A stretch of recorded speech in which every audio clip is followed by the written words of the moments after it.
Dans le cadre de sa mission de promotion du livre et de la lecture, le Centre d'action culturelle d'Abobo, en abrégé CACAP, a organisé la finale de la 10e édition de la compétition Rencontre avec un auteur. Cette compétition inter-école, qui s'est déroulée le mercredi 14 mai 2025 dans la salle de spectacle du CACAP, a permis au lycée Mami Fetet de Bingerville de repartir avec le trophée Maquet Eti. Bien, je suis profondément ému lorsque la directrice du Centre d'action culturelle d'Abobo m'a informé de ce que le premier prix de ce concours interécole va porter mon nom. Évidemment, c'est un grand honneur. Non, le niveau est bon. J'ai été agréablement surpris. On constate que les encadreurs ont fait un bon travail. Et pour nous, les écrivains, c'est une bonne chose. Cette initiative s'inscrit dans la politique du ministère de la Culture et de la Francophonie en réponse à la baisse du niveau scolaire et littéraire chez les élèves. Oui, bien évidemment.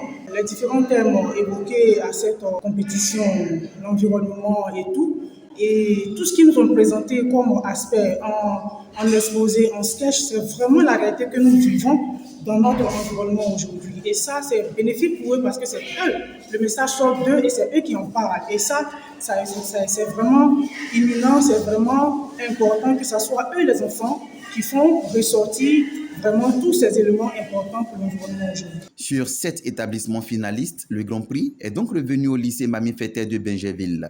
Rappelons que cette compétition était placée sous la présidence de la ministre Françoise Remac, ministre de la Culture et de la Francophonie, et le parrainage de Madame Kandia Kamara, députée maire de la commune d'Abobo. C'est une de nos missions que le ministère nous a assignées qu'on a voulu forcément atteindre. Heureusement, nous avons vu aujourd'hui tous les établissements étaient présents, tous les partenaires étaient pratiquement présents, mais surtout nos écrivains. Et aujourd'hui, M.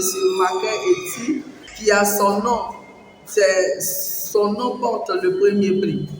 Il est présent, il a même apporté sa contribution à sensibiliser les enfants pour donner son exemple, encourager les enfants à lire.